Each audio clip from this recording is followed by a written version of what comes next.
नमस्कार जोहार JVN news में आपका स्वागत है। और आज हम पहुंचे हैं समाज सेवी बियाडा के पूर्व अध्यक्ष विजय कुमार झा जी के पास।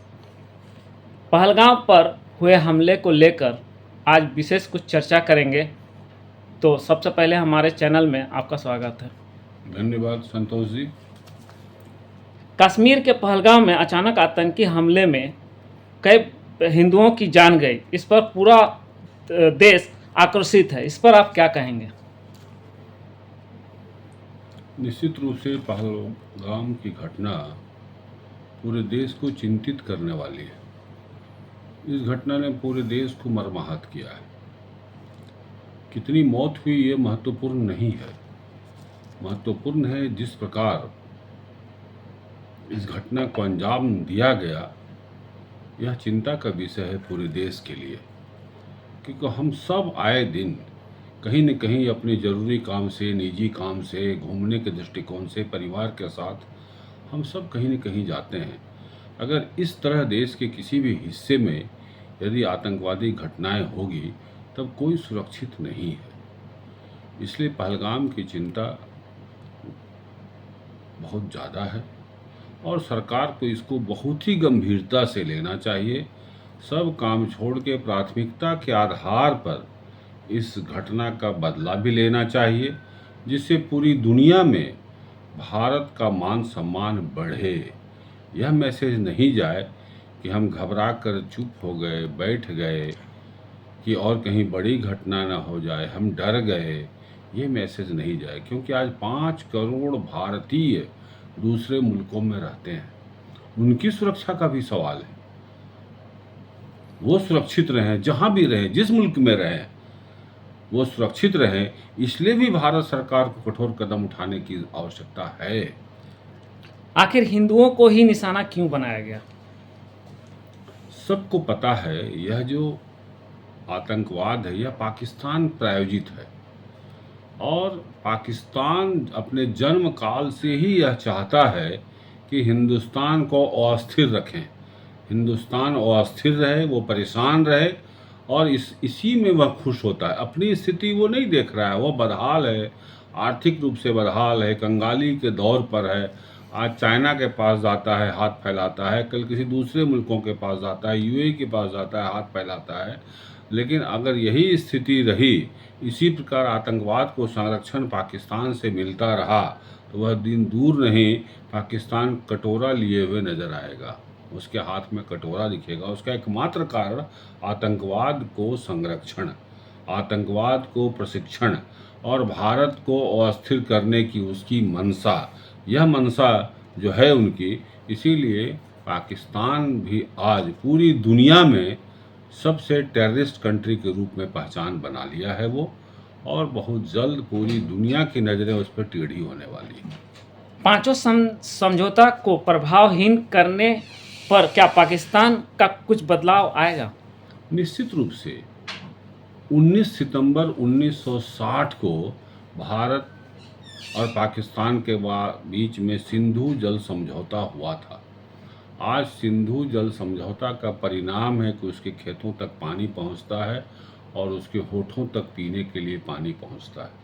अगर आज उस समझौते से हम पीछे हट जाएं और पानी रोक दें, सिंधु जल समझौते का एक बूंद पानी यदि जाने नहीं देंगे, तब उनके न सिर्फ खेत सूख जाएंगे, बर्बाद हो जाएंगे, बल्कि पीने के पानी का भी अकाल हो जाएगा और वो बूंद बूंद को तरसेंगे। इसीलिए उन पर बहुत भारी पड़ने वाला है ये। इसीलिए छटपटाहट है, पूरा पाकिस्तान छटपटा गया है और वहाँ के लोग अब पाकिस्तानी हुक्मरान के खिलाफ हो जाएंगे कुछ दिन के ही, क्योंकि उनको लगेगा गलती किस हुक्मरानों की है, सजा पूरी पाकिस्तान को भोगना पड़ेगा। इतना बड़ा हमला होने के बाद भी, हमला क्या नरसंहार कहेंगे हिंदुओं का, प्रधानमंत्री अभी तक वहाँ पर नहीं पहुँचे हैं। इससे पहले मणिपुर में भी इतना बड़ा घटना घटा, वहाँ भी नहीं पहुँचे थे। इस पर आप क्या कहेंगे? यह तो समीक्षा का विषय है कि क्या कारण है कोई घटनाएं घटती है जहां हर लोग चाहता है कि यहाँ हमारे जो सबसे बड़े नेता हैं, सरकार के अगुवा हैं, मुखिया हैं, और वो आएँ और वहाँ के पीड़ा को साझा करें, जो कमी रही उस पर चिंतन करें। और मणिपुर भी 3 मई को 2 वर्ष पूरे हो जाएंगे जलते हुए। मणिपुर को 300 हत्याएं हो चुकी है, 50,000 आदमी शरणार्थी शिविर में रह रहे हैं, 50,000 सैनिक डिप्लॉयमेंट है, अभी 10,000 और बढ़ाया गया। इसके बावजूद 3 दर्जन देशों का दौरा तो करने का टाइम मिल गया प्रधानमंत्री जी को, लेकिन मणिपुर नहीं गए। पता नहीं पहलगाम कब जा पाते हैं या नहीं भी जा पाते हैं, मणिपुर की तरह नहीं जा पाएंगे, दूरबीन से देखेंगे, कह नहीं सकते हैं। और इसके पीछे क्या इनकी मंशा है, क्या सोचते हैं। अगर वो जाएंगे, समीक्षा बैठक होगी, तब कहाँ कमी थी, सुरक्षा में कौन सा पॉइंट था जो चूक के कारण आज 28 लोग को आहुति देनी पड़ी। जैसा कि अब ऑडियो वायरल हो रहा है, वहाँ 2 कैंप हुआ करता था, वो कैंप किसके आदेश से हटाया गया? क्योंकि वहाँ जो पीड़ित परिवार, जब वो उनका ऑडियो वायरल हुआ घटना के बाद, तो हमने देखा, ये सुना, सबने, पूरे देश ने सुना कि न तो एक पुलिस थी, जम्मू कश्मीर पुलिस, ना ही एक सेना का जवान था।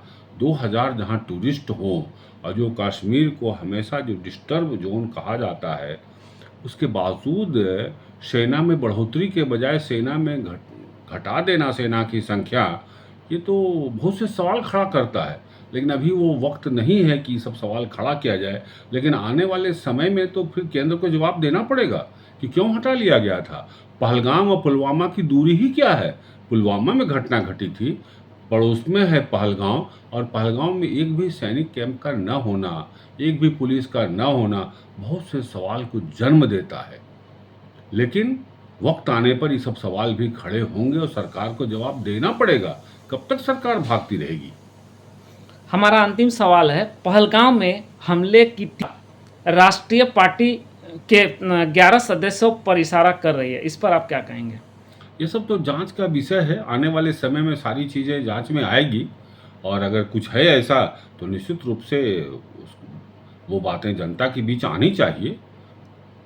जो असली मुखौटा लगा करके भी कुछ लोग यदि जो जीते हैं, गुंडा टैक्स लेते हैं जो लोग, और बोलते हैं गुंडा से हम मुक्ति दिलाएंगे, ऐसे बहुत चेहरे हैं, उनका मुखौटा उतरना चाहिए।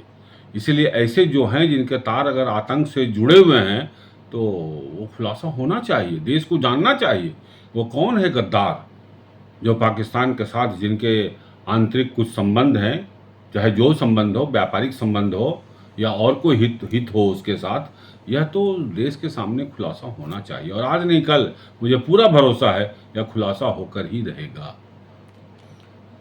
सभी भारत के नागरिकों को, सभी समुदाय के लोगों को आप क्या अपील करेंगे?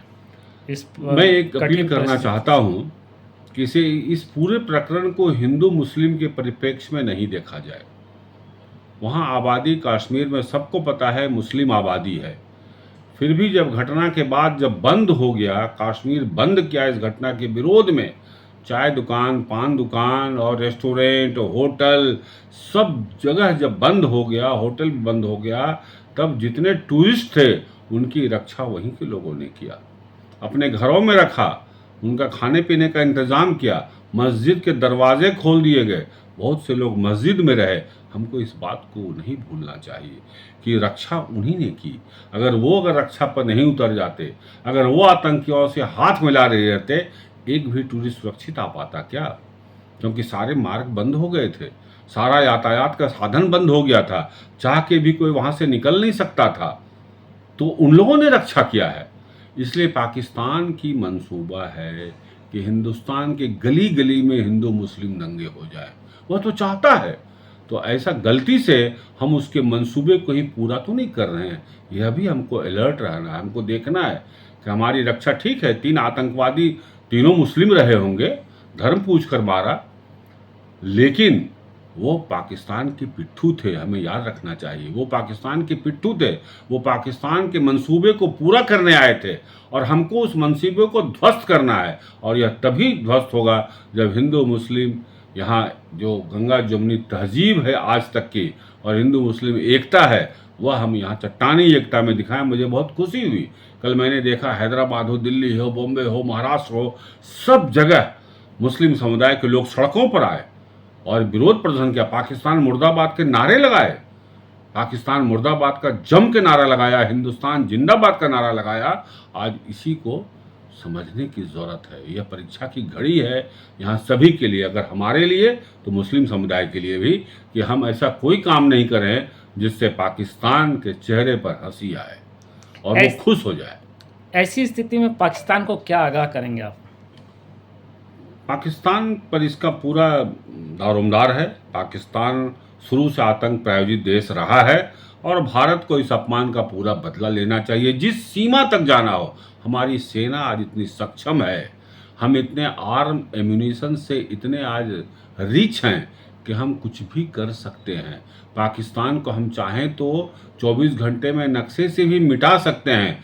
सिर्फ संकल्प लेने की ज़रूरत है। सरकार में बैठे लोगों को इस अपमान को समझने की ज़रूरत है। लेकिन मुझे बहुत तकलीफ हुई देख के, जब गृह मंत्री जब कश्मीर गए तो उनके लिए रेड कारपेट बिछाया गया। वो शोक की घड़ी में गए थे। अगर गलती से वहाँ के व्यवस्थापकों ने बिछा भी दिया था तो इनको इनकार करना चाहिए था कि रेड कारपेट पर मैं नहीं चलूँगा, मैं शोक की में घड़ी में आया हूँ, जब पूरा देश शोकग्रस्त है और रेड कारपेट बिछाया। इनको तो झिड़की देना चाहिए था उन लोगों को जिन्होंने रेड कारपेट बिछाया था। मुझे याद है एक बार 15 अगस्त या 26 जनवरी का दिन था, एक राष्ट्राध्यक्ष आए थे। हमारे स्वतंत्रता संग्राम का जो हर साल 15 अगस्त 26 जनवरी को मनाया जाता है आज़ादी का दिवस, उसमें वो मुख्य अतिथि थे। चांदी की कुर्सी लगाई गई थी उन पर, उन्होंने बैठने से इनकार कर दिया। उन्होंने कहा, मैं गरीब मुल्क का प्रतिनिधित्व करता हूँ, मैं नहीं बैठूंगा चांदी की कुर्सी पर। और चांदी की कुर्सी हटाई गई और लकड़ी की कुर्सी लगाई गई। ये सोच होना चाहिए। वो दुख की घड़ी में गए थे, रेड कारपेट पर चल रहे हैं। लोगों का दुख और गुस्सा का घड़ी है अभी। कोई ऐसा काम नहीं कीजिए कि लोगों के दुख और गुस्से में और वृद्धि हो जाए और इजाफा हो। उसको कम करने का प्रयास कीजिए। आप गए थे घटना पर वहाँ मरहम लगाने के लिए, रेड कारपेट पर चलते हुए दिख रहे हैं। दुर्भाग्य, इस घटना की निंदा करता हूँ। बहुत बहुत धन्यवाद आपका। जैसा कि आपने देखा कि विजय झा जी एक सुलझे हुए व्यक्ति हैं और इनका प्रश्न का जो उत्तर होता है वो भी सुलझा होता है। जिस तरह का ये आक्रोश जताए, पाकिस्तान भारत के जितने भी बुद्धिजीवी हैं वो आज कहते हैं जो पाकिस्तान हर हाल में गलती कर रहा है और इसकी सज़ा मिलनी चाहिए। हम आपको इसी तरह का वीडियो दिखाते रहेंगे। हमारे साथ जुड़े रहें। धन्यवाद।